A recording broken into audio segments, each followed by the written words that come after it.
నమస్తే సార్. నమస్తే అండి. అహింస మెడిటేషన్ ఛానల్ తరపున మీకు ధన్యవాదాలు. Thank you sir. సార్ ముందుగా మీ పేరు, మీరు ఏ ఊరి నుంచి వచ్చారు, ఊరి పేరు, ధ్యానం ముందు జీవితం, ధ్యానం తర్వాత జీవితం, అహింస మెడిటేషన్ ప్రేక్షకులకు చెప్పండి సార్. మాది ఆత్రేయపురం అండి, తూర్పుగోదావరి జిల్లా. నేను ధ్యానంలోకి మీ పేరు? నా పేరు సేకూరి సాయిరాజ్ అండి. నా ఫోన్ నెంబర్ 8019528616. నేను 2008 సంవత్సరంలో ధ్యానంలోకి వచ్చాను. మొట్టమొదటి ధ్యానం గురించి మా వదిన గారు అయినటువంటి లక్ష్మీ మేడం గారి ద్వారా నేర్చుకున్నాను. కానీ మొదట్లో నేను పట్టించుకోలేదు. తర్వాత ఆవిడ ద్వారా నేను ధ్యానంలోకి వచ్చాను. ధ్యానంలోకి రాకముందు నాకు తలనొప్పి, నడుము నొప్పి, తట్టనొప్పి, గ్యాస్ట్రిక్ ట్రబుల్, నాన్ స్టాప్ కింద దగ్గు వచ్చేది. ఇంకా కిడ్నీ నొప్పి ఉండేది, చెవిలో పొట్టు ఉండేది. ఇవన్నీ కూడా ధ్యానం ద్వారా తగ్గిపోయింది. ఇది నాకు అనుభవం. మీరు ధ్యానం ముందు బాగా మాంసం తినేవాళ్ళ సార్? నేను నీసు మాంసాలు మానేసి అప్పుడే నేను సుమారు ధ్యానంలోకి రాకముందే మానేశానండి. నేను సత్యసాయి డివోటీని. ఓకే. స్వామి యొక్క ఉపన్యాసాల ద్వారా నేను శాకాహారిగా మారిపోయాను. Okay sir. ఈ ధ్యానంలోకి వచ్చిన తర్వాత అసలు సత్యాన్ని తెలుసుకున్నాను. చెప్పండి, ఎన్ని గంటలు ధ్యానం చేసేవాళ్ళు సార్ రోజు? ఫస్ట్లో అంతగా చేసేవాడిని కదండి.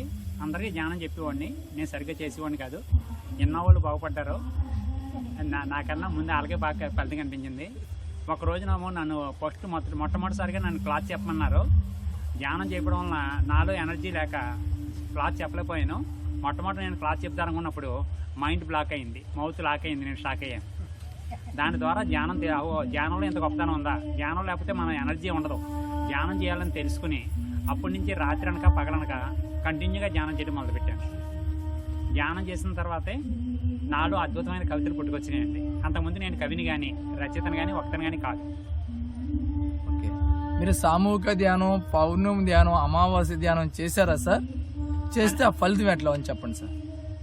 ఆ పౌర్ణమి ధ్యానం, అమావాస్య ధ్యానం, ఆ ధ్యానాలు చేసినప్పుడు టైం తెలిసేది కాదండి. మైండ్ ప్రశాంతంగా ఉండేది, పీస్ఫుల్గా ఉండేది. ఈ ధ్యానం చేసిన తర్వాత ఏమైందంటే నాలో మార్పు కనిపించి ఒక ఆత్మస్థైర్యం కలిగింది, ఆత్మవిశ్వాసం కలిగింది. అంతకుముందు ప్రతిదానికి భయపడేవాడిని. ప్రతిదానికి భయపడకుండా ఆనందంగా హ్యాపీగా జీవిస్తాను. మీకు ఫ్యామిలీ అందరూ, మీ కుటుంబం అంతా శాకాహార కుటుంబం, ధ్యాన కుటుంబం సార్? అంటే నేను ఒక్కనే శాకాహారమే. మీ బంధుమిత్రులందరికీ చెప్పారా సార్ ధ్యానము శాకాహారం గురించి? అందరికీ చెప్తాను. మరి చేస్తున్నారా? వాళ్ళు ధ్యానం చేస్తూ ఉంటారండి. మీరు శాకాహార ర్యాలీలకు వెళ్ళారా సార్? ఆ శాకాహార ర్యాలీ చాలా వాటిలో పాల్గొన్నాను. ర్యాలీలు చేసినప్పుడు మీ ఎక్స్పీరియన్స్, మీరు ఏం ఫీల్ అయ్యారు సార్? నేను చాలా ఆనందం ఫీల్ అయ్యేవాడిని అండి. మెయిన్ ఏంటంటే నేను రాజమండ్రిలోని ప్రతి హాస్పిటల్కి వెళ్ళి ధ్యానం చెప్పేవాడిని. చెప్పిన వాళ్ళకి చెప్పకుండా సంవత్సరానికి 1,00,000 మందికి ధ్యానం చెప్పేవాడిని. ఓకే. హాస్పిటల్కి వెళ్ళిన వాళ్ళందరూ కూడా చక్కగా ధ్యానం చేసేవాళ్ళు. వాళ్ళకి అందరికీ వాళ్ళకి హాస్పిటల్కి వెళ్ళి చెప్పేవాడిని, వింటే మీరు బాగుపడతారు, లేకపోతే డాక్టర్ గారు బాగుపడతారు. వింటే మీకు లాభం, లేకపోతే డాక్టర్ గారి లాభం. ధ్యానం చేస్తే జబ్బులు పోతాయి, ధ్యానం చేయకపోతే డబ్బులు పోతాయి. ధ్యానం చేస్తే మనం టెస్ట్ చేసుకుంటాం, లేదంటే ఇలా హాస్పిటల్కి వస్తాం, అనేక టెస్టులు చేయించుకుంటాం. ఈ టెస్ట్లో టేస్ట్ ఉంటుంది, ఆ టెస్ట్లో వేస్ట్ ఉంటుంది. ఈ టెస్ట్ బెస్ట్, ధ్యానం చేస్తే మీరు హాస్పిటల్కి రావక్కర్లేదు నెక్స్ట్. ఈ విధంగా నేను చెప్పేవాడిని.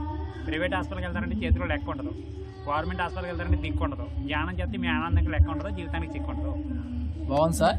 ఇంకా మీ కవిత్వాలు చెప్పండి సార్. మీకు ఇంపార్టెంట్, మీకు బాగా నచ్చినవి శాకాహారం గురించి కానీ, ధ్యానం గురించి కానీ.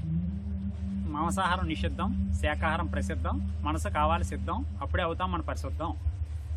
ఏ జీవిని చంపడానికి లేదు మనకు హక్కు, అది మన ఆరోగ్యానికి చిక్కు.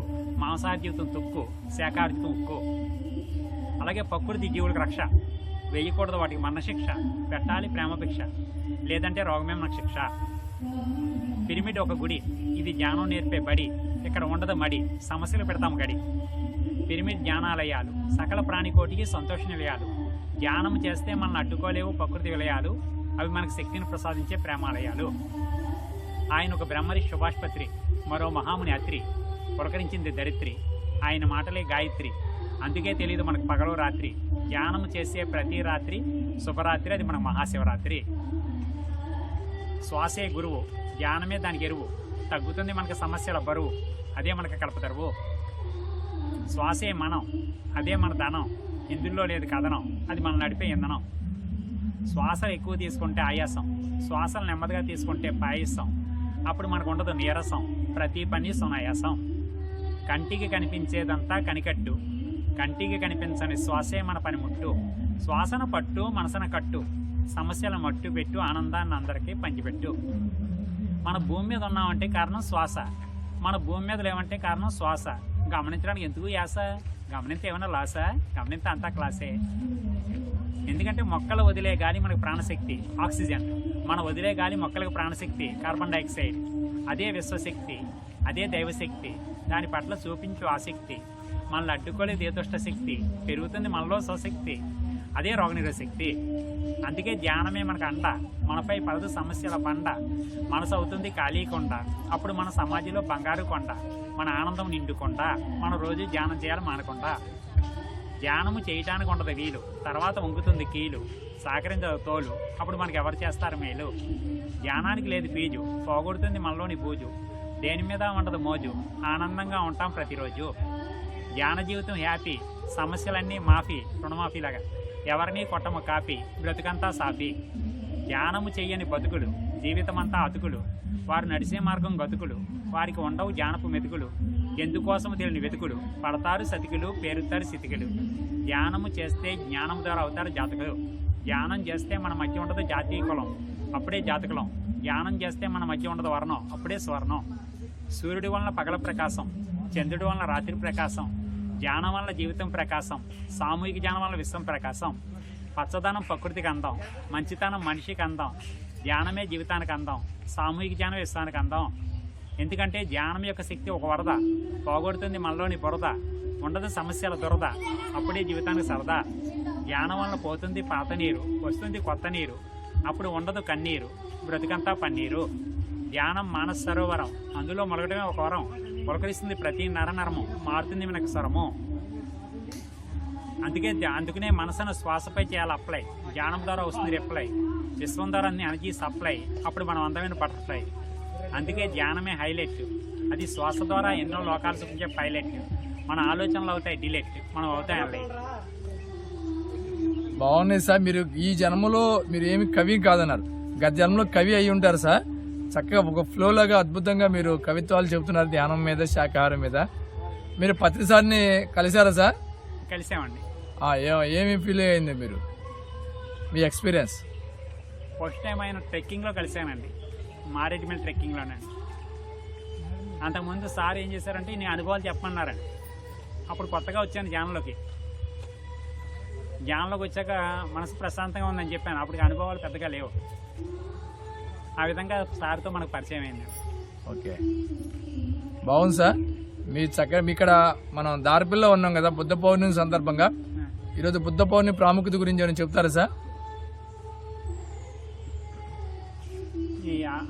ఈ అహింసా సిద్ధాంతాన్ని, ప్రపంచాన్ని అహింసా మార్గంలో నడిపి ప్రపంచాన్ని ఒక ఏకతాటి మీద నడిపించినటువంటి మహానుభావుల్లో ఒకరు మన గౌతమ బుద్ధుడండి. ఆయన అహింసా సిద్ధాంతం ద్వారా ప్రపంచం అంతా ఈ రోజున మన పత్రిజీ గారి ద్వారా మార్పు చెందుతుంది. ఆయన వల్ల ఆయన ద్వారా ఈ రోజున మనం అందరం మారగలిగామండి. ఇక్కడ దారబల్లిలో ప్రకృతి మాత ఒడిలో ఉన్నాం కదా సార్. ఇక్కడ పిరమిడ్, ధ్యానము, ఇక్కడ వాటర్ ఫాలు, ఇక్కడ ఏర్పాట్లు ఎట్లా ఉన్నాయి సార్ మీ ఎక్స్పీరియన్స్? అద్భుతంగా ఉన్నాయండి అన్నీ కూడా. Okay sir.